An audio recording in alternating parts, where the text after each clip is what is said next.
કે જે ભક્તિ કરી જાણે ને એને ભક્ત કહેવાય. આ લાડુ કેરા ગા માર્યા છે, તારી કેરા ગા માર્યા છે અને રુધિરની ધાર પણ વહે છે. આને ભક્ત ના કહેવાય, આને તો બલરામનો દુશ્મન કહેવાય. માટે મોટા ભાઈને સોંપી દે કનૈયા. ના મારા વીરા, એ મારો લાડીલો અને પ્રેમીનો ભગત છે. તારા હવાલે નહીં કરું મારા વીરા. હોય રે કનૈયા, જો તું મારા દુશ્મનને મારે હવાલે ના કરે દે તો તારે મારો માર પણ સહન કરવો પડશે કનૈયા. હોય આટલું બધું તો સારું ના કહેવાય. જો તમારા હળમાં એટલી તાકાત હોય તો વીરા તમે અજમાવી શકો છો તમારું જોર. હે બલરામવાળી અંગે વાહે, બલરામવાળી અંગે વાહે, બલરામ હજારી કે વાહે, હરે ચડાવો મારા હાથ ધીરે.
આજે ભરલી વગાડ મારા મોઢે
कर चलाओ मेरा हाथ धीरे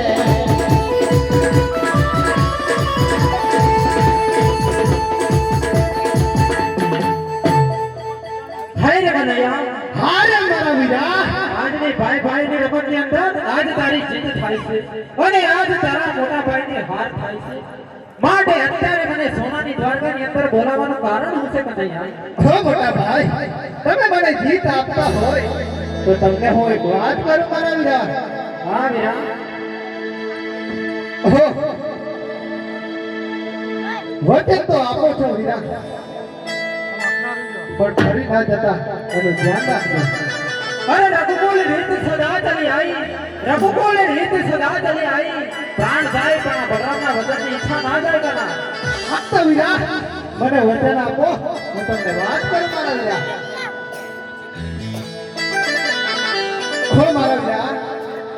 જેમણે મારા લલાડ છોડ્યા છે હે પોકણગઢના રાજા અજમેરને હું વચન આપી ચૂક્યો છું મારા વીરા તો આપણે બંને ભાઈઓને એમના ઘરે જઈને અવતાર ધારણ કરવાનો છે હોય રે કનૈયા આ વાતની મને પહેલા ખબર હોત ને તો હું તારી સાથે વચને ના બંધન હા તો વીરા વચન આપતા પહેલા તો કહેતા હતા કે રઘુકુળ રીત સદા સલી આવી પ્રાણ જાય પણ હરદારીના વચન ના જાય તો વીરા વેણ કેમ મીઠ્યા જાય છે અરે આજ કુવામાં ઉતારે વીરા